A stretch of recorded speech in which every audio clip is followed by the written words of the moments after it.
ومن سيئات أعمالنا من يهده الله فلا مضل له ومن يضلله فلا هادي له ونشهد أن لا إله إلا الله وحده لا شريك له ونشهد أن سيدنا وسندنا ومولانا محمدا عبده ورسوله أما بعد قال الله تبارك وتعالى في القرآن المجيد والفرقان الحميد أعوذ بالله من الشيطان الرجيم بسم الله الرحمن الرحيم فلعلك باخع نفسك على آثارهم إن لم يؤمنوا بهذا الحديث أسفا وقال النبي صلى الله عليه وسلم لا يؤمن أحدكم حتى أكون أحب إليه من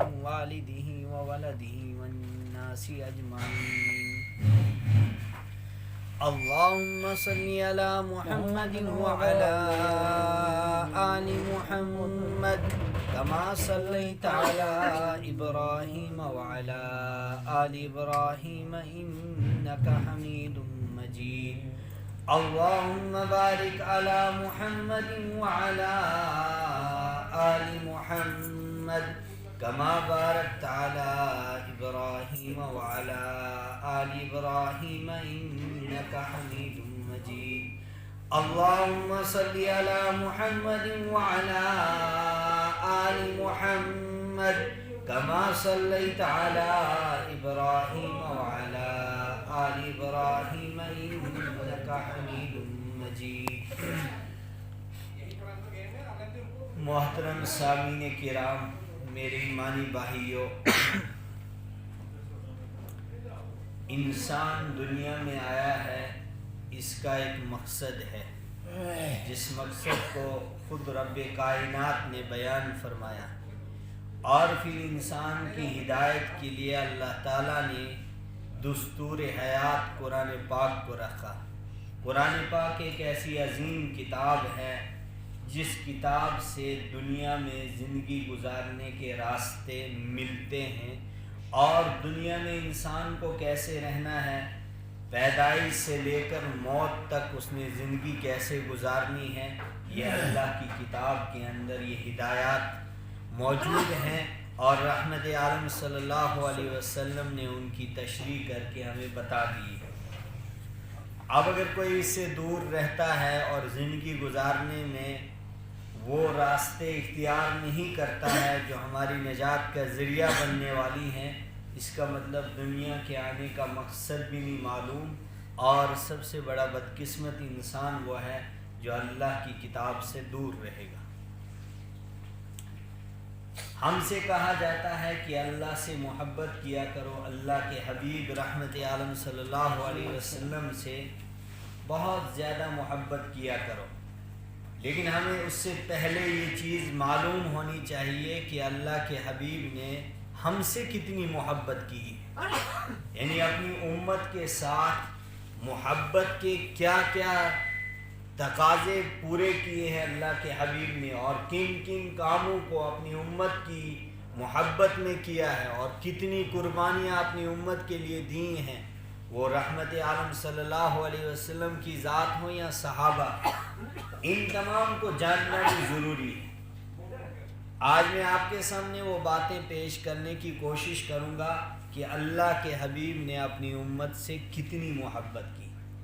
پہلی حدیث سے پاک اللہ کے حبیب فرماتے ہیں، انی اقوم فی الصلاۃ، میں نماز کے لیے کھڑا ہوا، فاذا سمعت بکاء الصبی، اچانک میں نے ایک بچے کی آواز کو سنا۔ نماز پڑھنے کے لیے اللہ کے حبیب کھڑے ہوتے ہیں، نماز شروع کرتے ہیں، اور اس کے بعد کہتے ہیں فاذا سمعت بکاء الصبی، میں نے ایک بچے کی آواز کو سنا۔ تو اچانک اس بچے کی آواز سنی میں نے، تو اس سے مجھے ذہن میں آیا کہ یہ میری امت کے کچھ بچے ہیں، نونہال ہیں، چھوٹے ہیں، یہ کیوں رو رہا ہے؟ یعنی آپ صلی اللہ علیہ وسلم کے زمانے میں آپ کے پیچھے عورتیں بھی نماز پڑھنے کے لیے مسجد نبوی میں آیا کرتی تھی اور اپنے بچوں کو لے کر آتی تھی، تو کوئی بچہ چھوٹا تھا جو اللہ کے حبیب فرماتے ہیں کہ رونے لگے، تو مجھے نماز کے اندر اس کی آواز جب سنائی دی، انی ارید ان اطول الصلاۃ، میں نماز کو لمبا کرنا چاہتا تھا، یعنی لمبی قرات کرنا چاہتا تھا، لیکن جب اس بچے کی آواز کو میں نے سنا فاتجوز فی الصلاۃ، نماز کے اندر میں نے اختصار کیا، لمبی قرات کرنی تھی اس کو کم کر دیا۔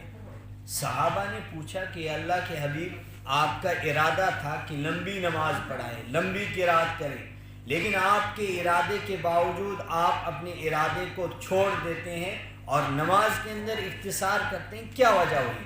اللہ کے حبیب نے فرمایا جب اس بچے کی آواز میرے کان میں پڑی مجھ سے یہ برداشت نہیں ہوا، میں نے سوچا کہ یہ نماز کی حالت میں اگر میں لمبی نماز کروں گا بچہ بھی پریشان ہو رہا ہے، اس کی ماں بھی سن رہی ہوگی، وہ بھی پریشان ہوگی، رحمت لامتی، اپنی امت کے اس بچے سے مجھے محبت تھی جس محبت کی وجہ سے میں نے نماز کے اندر کمی کی۔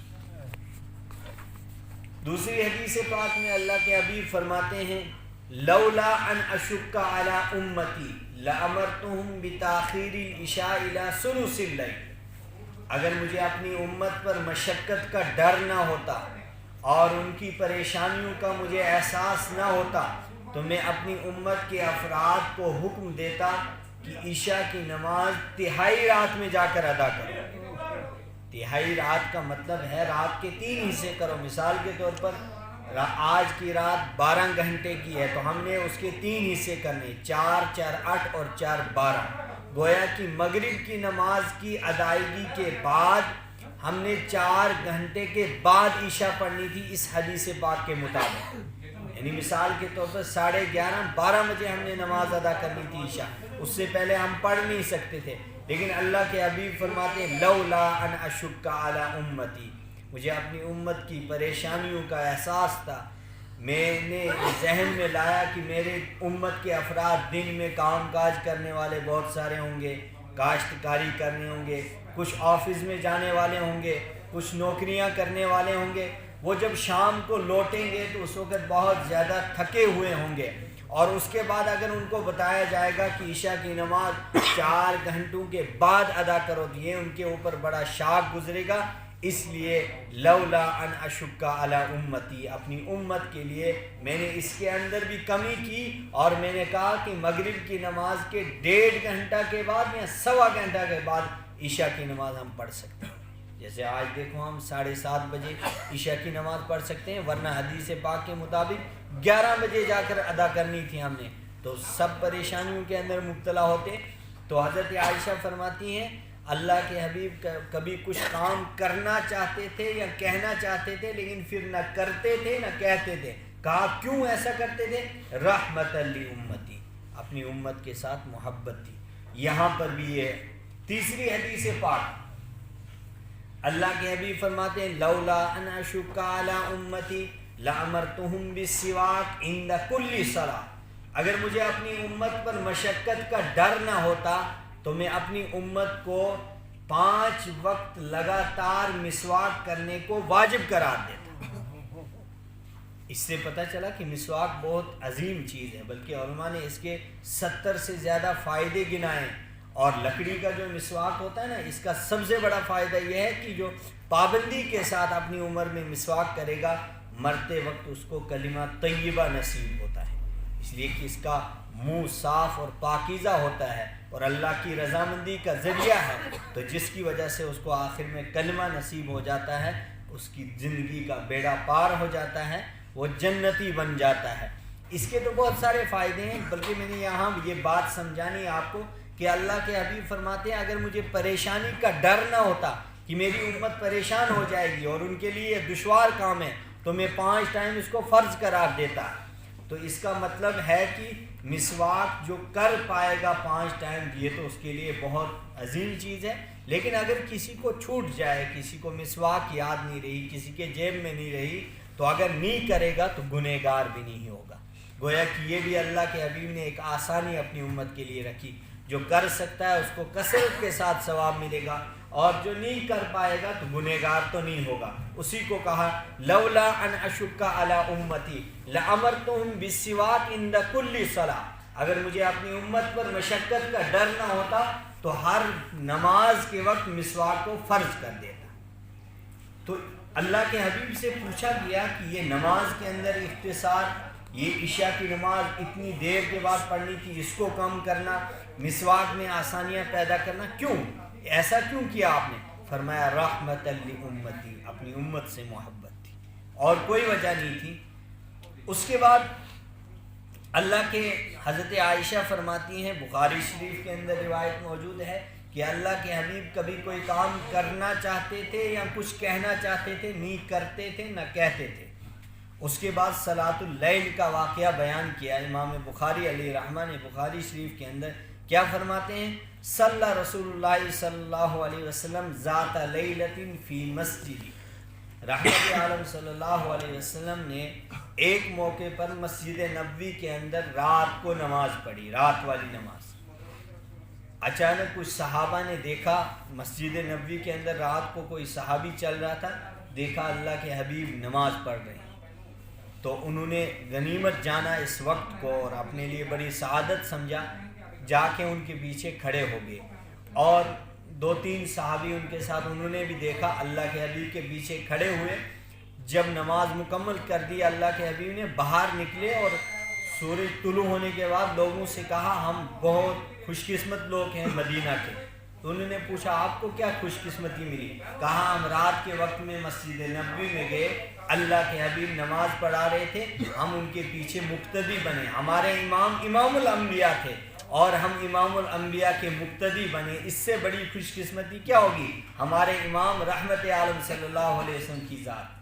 بہرحال بہت سارے لوگوں کو پتہ چلا، دوسرے رات سب نے رک کر دیا، سب مسجد نبوی کی طرف چل دیے۔ تو دوسری رات حدیث پاک میں آتا ہے کہ مسجد نبوی کا اندر والا حصہ بھر گیا، اتنے لوگ جمع ہوئے۔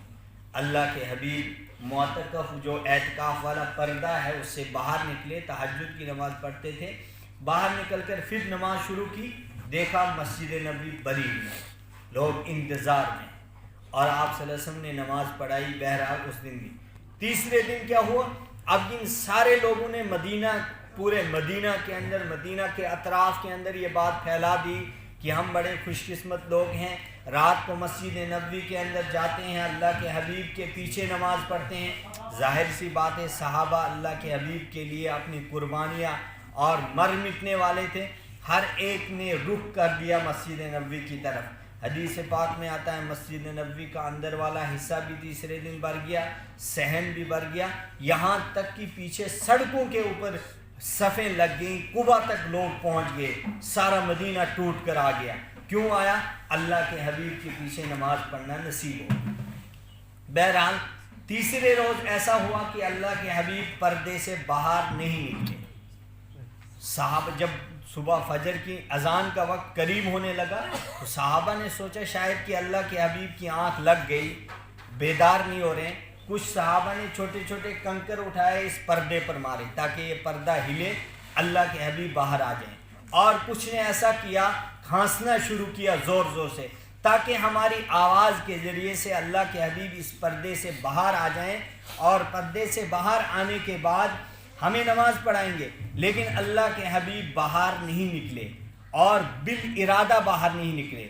پھر کیا ہوا؟ فجر کی اذان کا وقت ہو گیا، مؤذن مسجد نبوی کا نکلا اور اذان اس نے شروع کر دی۔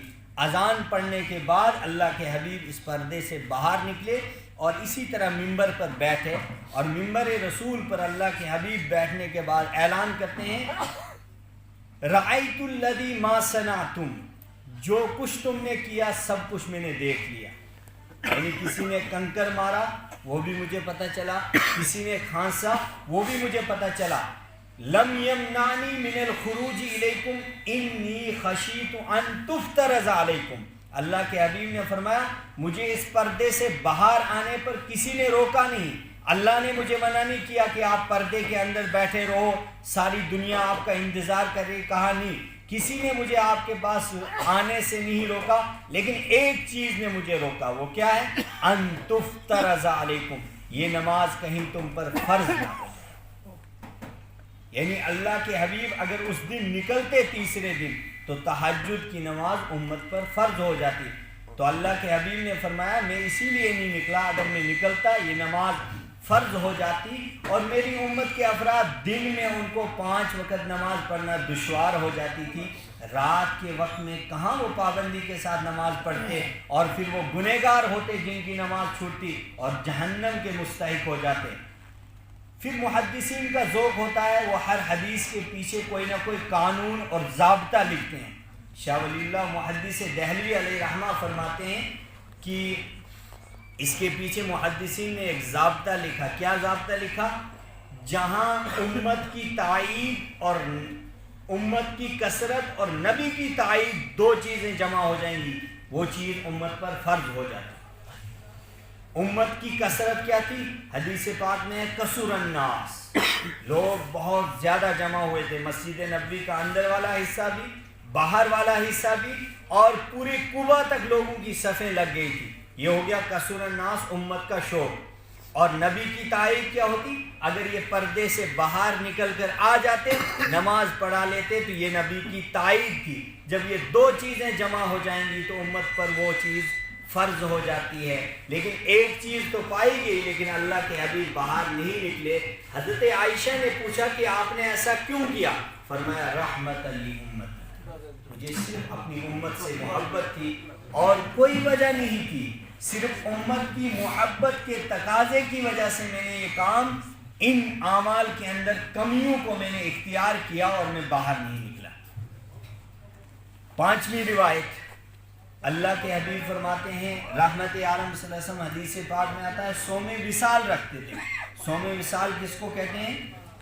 9 دن تک روزہ رکھنا جس میں بیچ میں کوئی افطار نہیں۔ اللہ کے حبیب نے 5 دن کا روزہ رکھا ہے، 7 دن کا رکھا ہے، 9 دن کا رکھا ہے، لگاتار 9 دن تک کوئی کھانا پینا نہیں ہوتا تھا۔ اس کو صوم وصال کہا جاتا ہے عربی میں۔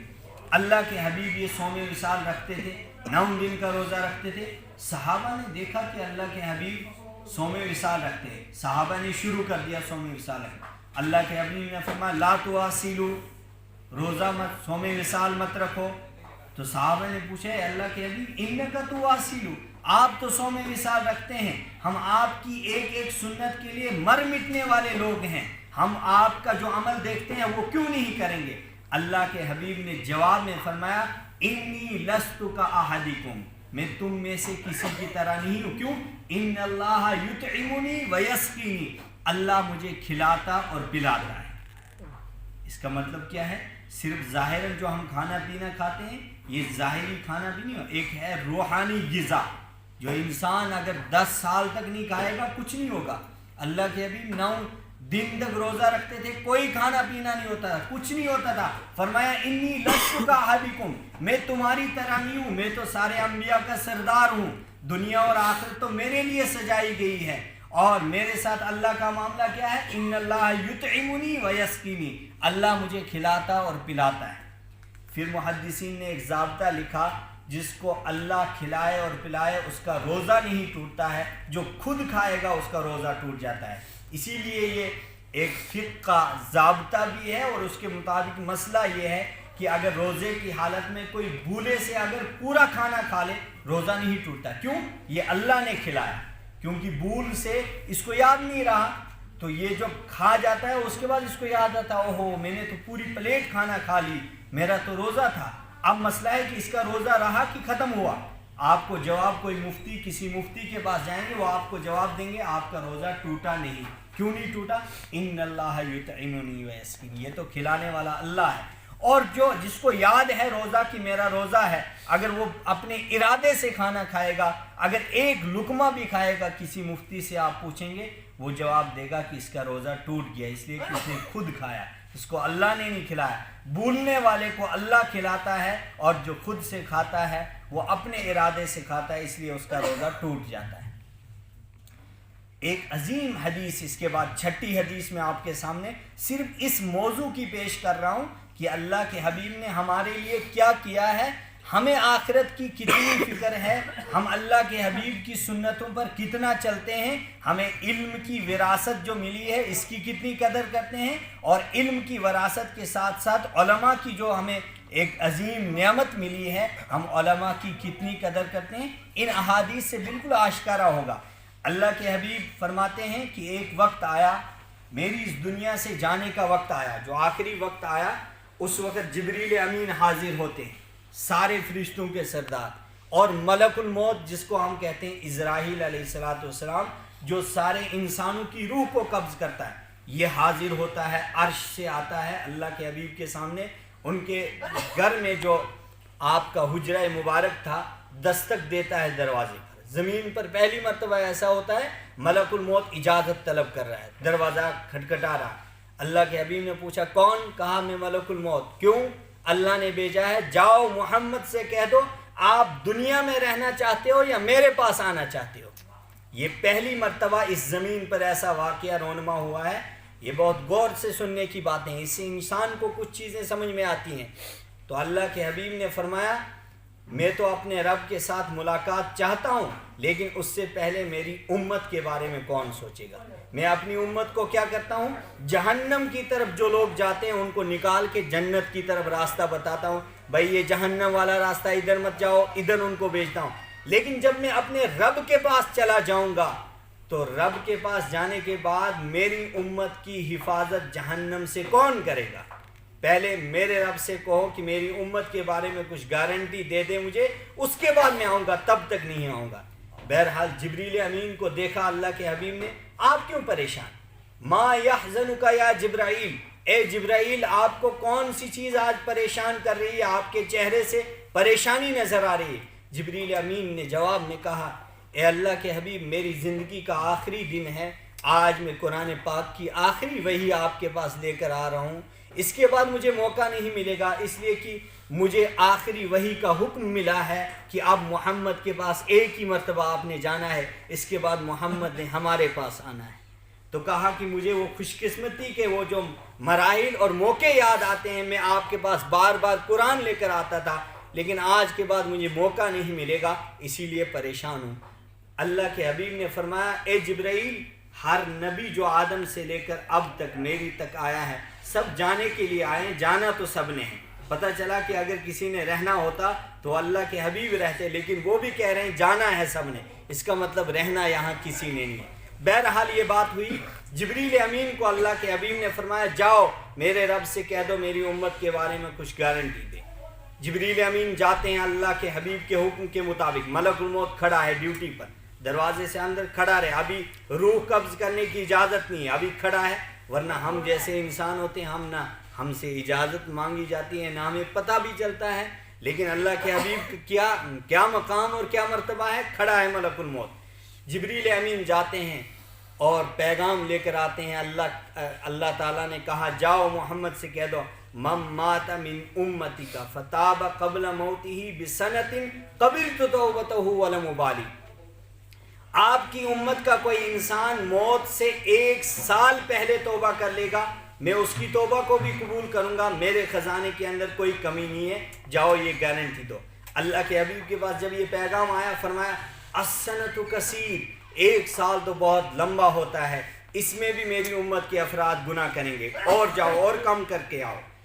کہ جبریل امین دوسرا چکر لگا رہے ہیں، ملک الموت کھڑا ہے، اللہ تعالیٰ نے فرمایا جاؤ محمد سے کہہ دو من مات من امتی فتاب قبل موتہ بشہر قبلت توبتہ ولم ابالی، آپ کی امت کا کوئی انسان اگر مرنے سے 1 مہینہ پہلے توبہ کر لے گا اس کی توبہ کو قبول کروں گا، ولم ابالی میرے خزانے کے اندر کوئی کمی نہیں ہے۔ اللہ کے حبیب کے پاس جب یہ دوسرا پیغام لایا تو اللہ کے حبیب نے فرمایا الشہر کثیر، 1 مہینہ بھی بہت لمبا ہے، میری امت کے افراد تو دنوں میں غلطیاں کرتے ہیں، گناہ کرتے ہیں، تب بھی ان کو جہنم کی طرف راستہ دکھانے والا شیطان وہ ان کو اچک لے گا۔ تیسری مرتبہ جبریل امین کو بھیجا، جبریل امین تیسری مرتبہ پیغام لے کر آتے ہیں، اللہ تعالیٰ نے فرمایا جاؤ آپ میرے محمد سے کہہ دو من مات من امتی کا فتاب قبل موتہ بجمعۃ قبلت توبتہ ولم ابالی، اگر آپ کی امت کا کوئی انسان موت سے صرف 1 ہفتہ پہلے توبہ کر لے گا، 1 جمعہ سے لے کر دوسرے جمعہ تک 7 دن کا موقع دے دوں گا، اگر ان 7 دنوں کے اندر وہ توبہ کر لے گا میں اس کی توبہ کو قبول کروں گا، ولم ابالی میرے خزانے میں کوئی کمی نہیں۔ اللہ کے حبیب کے پاس جب یہ تیسرا پیغام آیا فرمایا الجمعۃ کثیر، 1 جمعہ سے لے کر دوسری جمعہ تک تو 7 دن ہے، میری امت کے افراد اس میں بھی گناہ کریں گے اور کم کراؤ.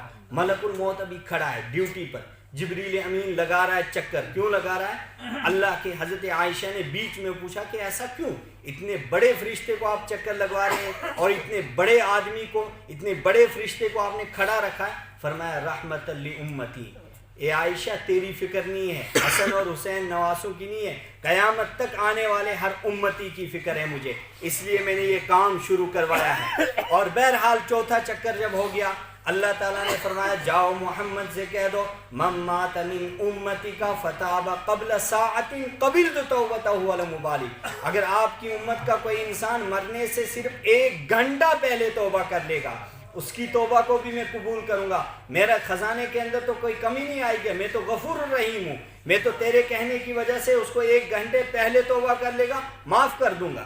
اللہ کے حبیب نے یہ پیغام جب سنا فرمایا الساعۃ کثیر, 1 گھنٹہ بھی بہت لمبا ہے. فرمایا 1 گھنٹے کے اندر تو 60 منٹ ہیں, یہ تو 1-2 منٹ کے اندر میری امت کے لوگ کلمہ کفریہ کہہ دیں گے, اس کی وجہ سے جہنم کے مستحق ہو جائیں گے. کوئی کہے گا ان کو کلمہ کفر کہہ دو, اگر یہ ظلم اور جبر کی وجہ سے اور کہیں ڈر کی وجہ سے کہہ دیں گے یہ جہنم میں جائیں گے, اور کچھ کم کراؤ. یہ 6ٹھی مرتبہ جا رہا ہے جبریل امین. پھر اللہ تعالیٰ نے فرمایا جاؤ اب میرے محمد سے کہہ دو اطمئن, مطمئن ہو جاؤ. کیا؟ من مات من امتی کا فتاب قبل موتہ بغرغرۃ قبلت توبتہ ولم ابالی, اگر آپ کی امت کا کوئی انسان موت سے چند لمحات پہلے جب وہ غرغرے کی حالت میں ہوگا, سانس اس کی بند ہونے لگ جائے گی اور وہ زبان سے بول نہیں سکے گا, صرف دل میں اپنے گناہوں پر شرمندہ ہو جائے گا, قبلت توبتہ ولم ابالی, میں اس کی توبہ کو بھی قبول کروں گا, ولم ابالی, میرے خزانے کے اندر کوئی کمی نہیں. یہ پیغام جب لے کر جبریل امین آئے اللہ کے حبیب کے پاس, تو اللہ کے حبیب نے خوشی سے کہا الآن بات بن گئی. کہا الآن وقت تو آ گیا. اب ملک الموت کو کہا اب آپ کو اجازت ہے میری روح قبض کرنا شروع کر دو, اس لیے کہ مجھے اپنی امت کی فکر تھی, اس کے بارے میں کچھ نہ کچھ گارنٹی مجھے ملی, میں نے اتنے چکر اس سے لگوائے جبریل امین سے, بہت کچھ کروا دیا, اب مجھے زیادہ فکر نہیں ہے, اس لیے میری روح قبض کرو. اب آخری مرحلہ آتا ہے, اس دنیا سے جانے کا وقت آتا ہے. ملک الموت کو اجازت ملتی ہے, پاؤں مبارک سے شروع کرتے ہیں. روح قبض کرتے کرتے اللہ کے حبیب کو تکلیف ہوئی. حضرت عائشہ فرماتی ہیں اس پیشانی سے پسینہ بہہ رہا تھا. میں نے بیچ میں اللہ کے حبیب سے پوچھا یہ پسینہ کس چیز کا؟ اللہ کے حبیب نے فرمایا اے عائشہ زخم نہیں دیا جا رہا ہے, انسان کی جان کو نکالا جا رہا ہے. جس کی جان نکلتی ہے یا تو اس کو پتہ ہے یا اس کے مالک کو پتہ ہے کہ کتنی تکلیف ہوتی ہے. بہرحال میری روح بھی قبض ہو رہی ہے, تو اس سختی کی وجہ سے, اس تکلیف کی وجہ سے پسینہ آ رہا ہے, اور کوئی وجہ نہیں ہے. بہرحال ملک الموت جب سینہ مبارک کے پاس پہنچتا ہے, یہاں تک روح قبض کر دی, اچانک اللہ کے حبیب نے روکا. فرمایا یا ملک الموت, اے موت کے فرشتے, قف مرتن واحدہ, 1 مرتبہ اور رک جا.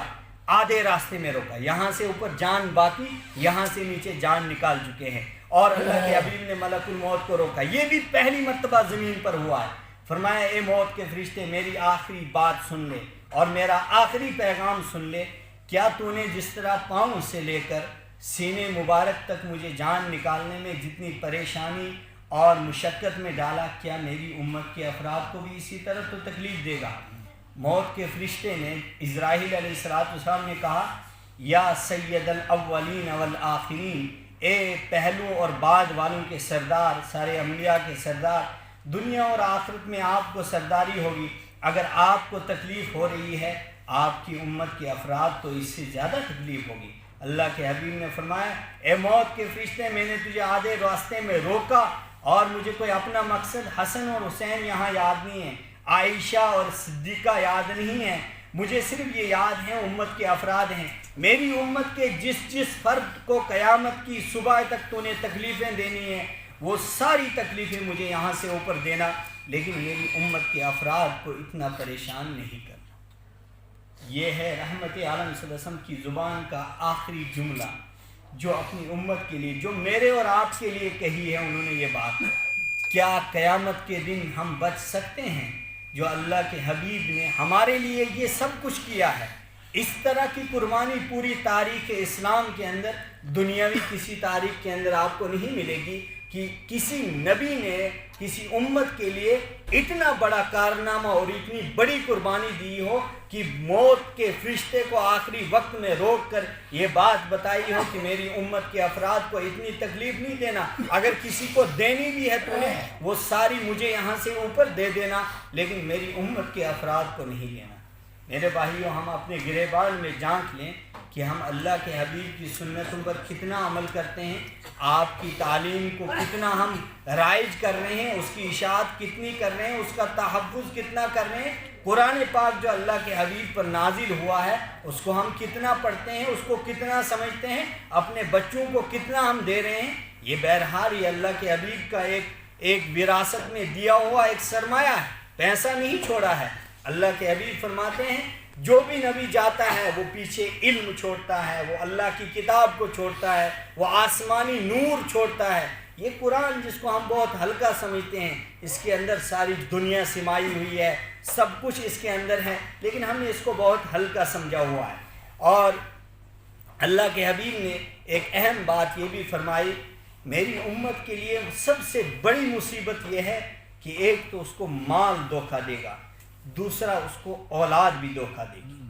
قرآن پاک نے کہا کہ یہ مال اور اولاد یہ امت کے لیے ایک فتنہ ہے، آزمائش ہے۔ کیوں؟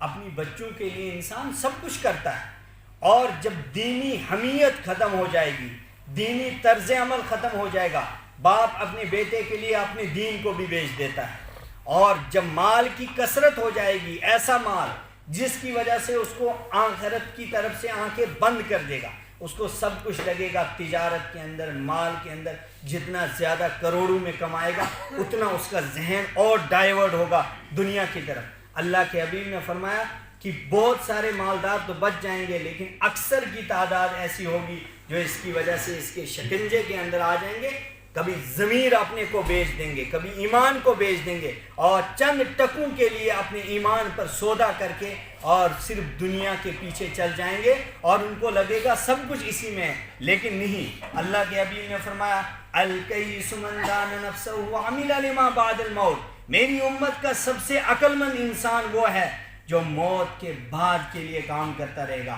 والعاجز من اتبع نفسہ ہواہا، اور میری امت کا سب سے بیوقوف انسان وہ ہے جو خواہش نفس کے مطابق چلتا ہے اور گناہ کرتا ہے، اور اس کے بعد کہتا ہے وتمنى علی اللہ، اللہ پر بھروسہ رکھتا ہے۔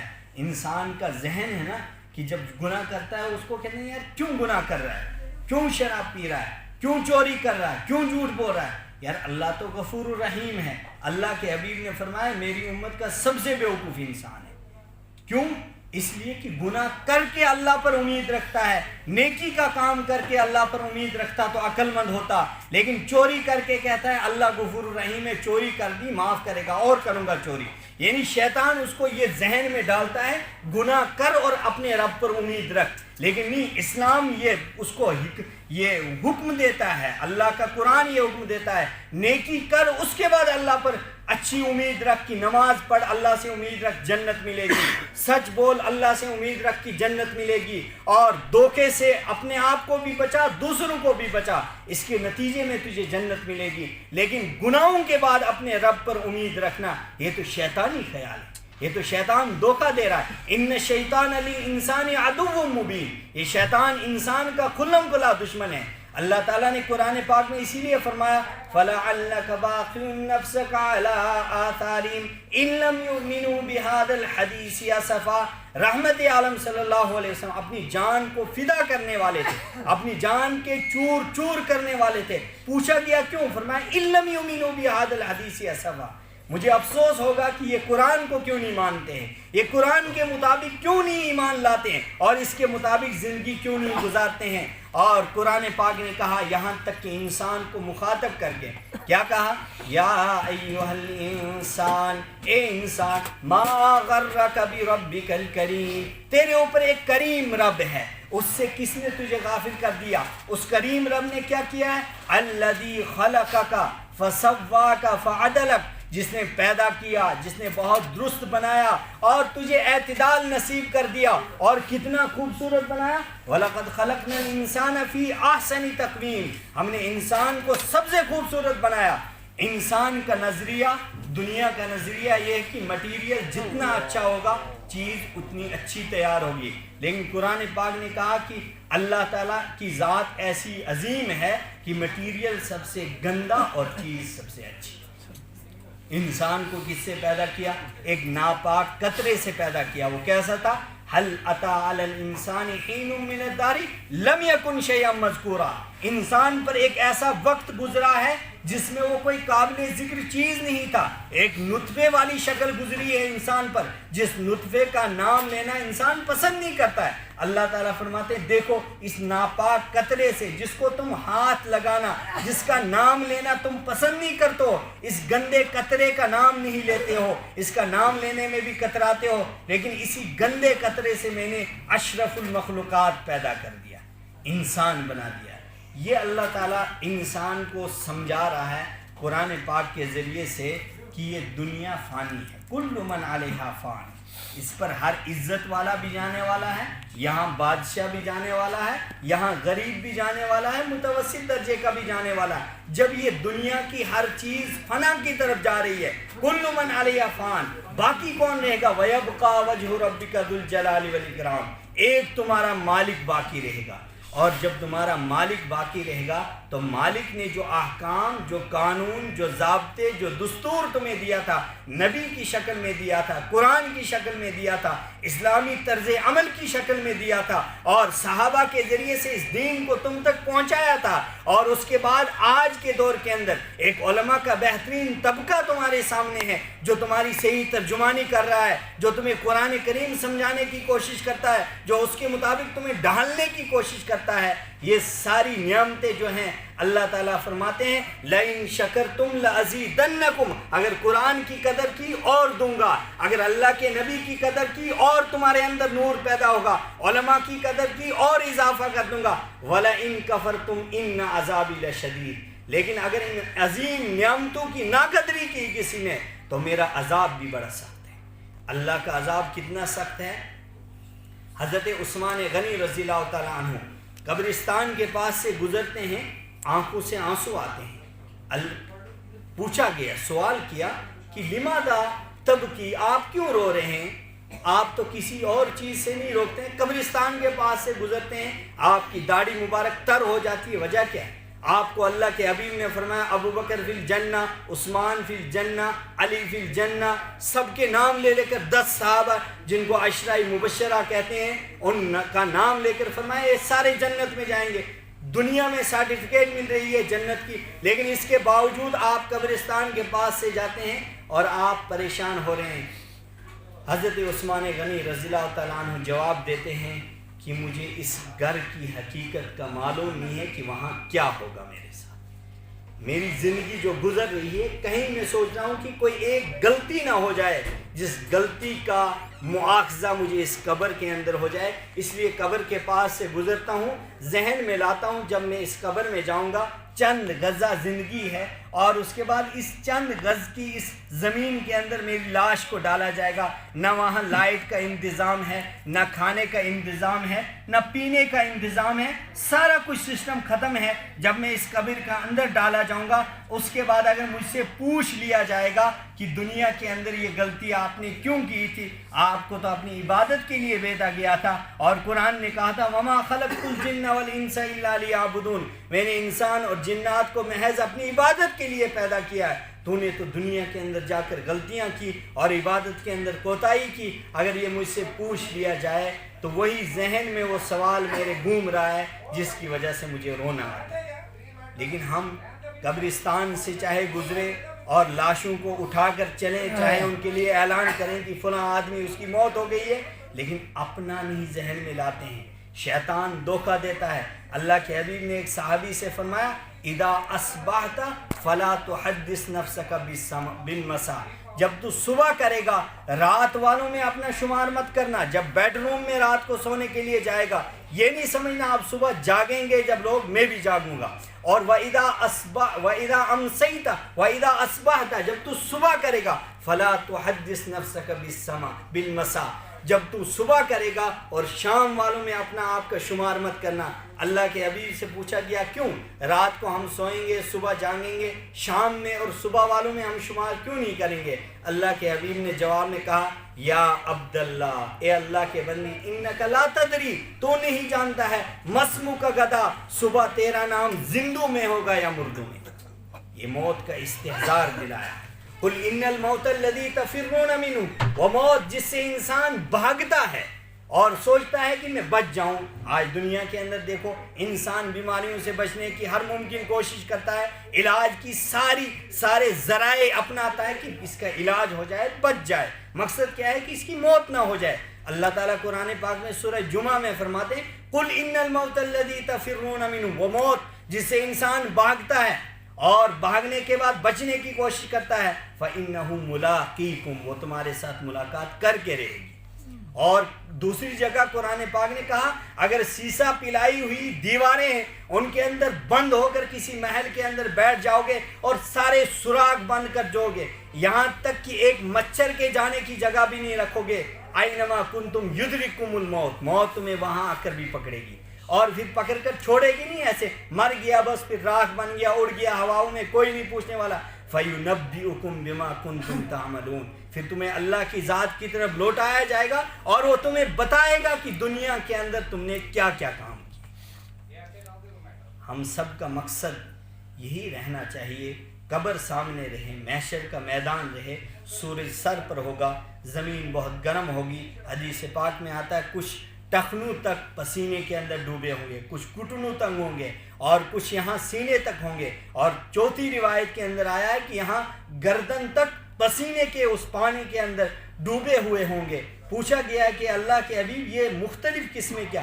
کہا جس کا گناہ کم ہوگا وہ یہاں تک ڈوبا ہوگا، جس کا اس سے زیادہ ہوگا وہ یہاں تک، جس کا اس سے زیادہ یہاں تک، مختلف مراحل ہوں گے۔ اس جگہ اس میدان میں ہم نے جانا ہے، اس اللہ کی عدالت میں جانا ہے جہاں نہ پیسہ کام آنے والا، نہ اولاد کام آنے والی، نہ اپروچ کام آنے والی، نہ بادشاہت کام آنے والی، سب فنا ہو جائے گا۔ کل من علیہا فان، یہ سب کچھ ختم، وہاں تو صرف اعمال چلیں گے۔